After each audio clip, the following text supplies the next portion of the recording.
நான் நேற்று கடைக்கு போயிருக்கப்பங்க இந்த காய் வாங்க போகிறப்ப இந்த பாவக்காயை பார்த்தது எனக்கு நினப்பு வந்துச்சு. ஒரே ஒரு சப்ஸ்கிரைபர் அவங்க வந்து அந்த ஃப்ரெண்டு கேட்டிருந்தாங்க, மிதி பாவக்காய் அப்படின்னு நான் போட்டிருந்தேன் பார்த்தீங்களா, அது ரேட்டெல்லாம் போட்டிருந்தேன்ல, இவ்வளோ விலையா அப்படிங்கிறதெல்லாம் போட்டு ஒரு பெரிய வீடியோவும் போட்டிருந்தேன். அது 3.5 நிமிஷத்துக்கு, அதுக்கு ஷார்ட்ஸ்லேயும் போட்டிருந்தேன். இது புதுசாக இருக்குது, இது என்ன அப்படின்னு கேட்டு, என்ன காய் அப்படின்னு கேட்டாங்க. அவங்களுக்கும் சொன்னது இப்போ உங்களுக்கும் சொல்கிறேன். அதாவது மிதி பாவக்காய் அப்படிங்கிறது நம்ம விரல் இருக்குல்லங்க, அதில் 1 இன்ச்சுன்னு எடுப்போம் இல்லையா, சும்மா ஒரு ரேகை வரும் பார்த்திங்களா, அந்த அளவுக்கு தாங்க சைஸே இருக்கும். குட்டியாக இருக்கும், உருண்டையாக இருக்கும் அந்த பாவக்காய்.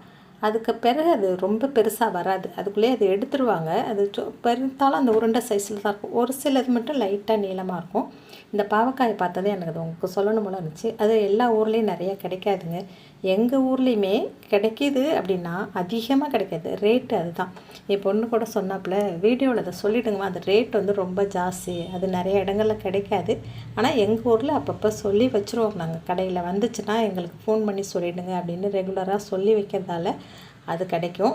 மற்றபடி வந்து ஃப்ரீயாக யாருமே அது ரொம்ப காஸ்ட்லியாக இருக்கிறதுலாம் நிறைய வாங்க மாட்டாங்க. வாங்கினாலும் ஒரு 100 பாவக்காய் 50 பாவக்காய் அப்படி தான் வாங்குவாங்க. வெங்காயம் பச்சை மிளகா போட்டு அதை அப்படியே வதக்கி சாப்பிட்ருவாங்க. ரொம்ப டேஸ்ட்டாக இருக்குங்க, மருத்துவ குணம் ஜாஸ்தி. எங்கள் அம்மா ஊர்லேயும் கிடைக்குங்க, ஆனால் ரேட்டு வந்து அதிகமாக தான் இருக்கும். இந்த கருணை வந்து காரக்கருணை, அதுவும் நம்ம வறுவல் ரோஸ்ட்டு போட்டிருக்கோம், நம்ம தவா ரோஸ்ட் போட்டிருக்கிறேன். அந்த கரகரப்பு போகிறதுக்கு டிப்ஸ் எல்லாம் சொல்லியிருக்கிறேன்.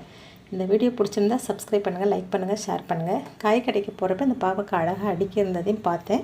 அப்படியே அந்த சப்ஸ்கிரைபர் கேட்ட தகவலை அவங்களுக்கு பதிலாக சொல்லியிருக்கேன், உங்களுக்கும் சொல்லிடும் அப்படின்னு. அது நாட்டு பாவக்காய்னு சொல்லுவாங்க. ரொம்ப குட்டியாக இருக்கும், பால் மாதிரி, குட்டி பால் சைஸில் தான் இருக்கும்.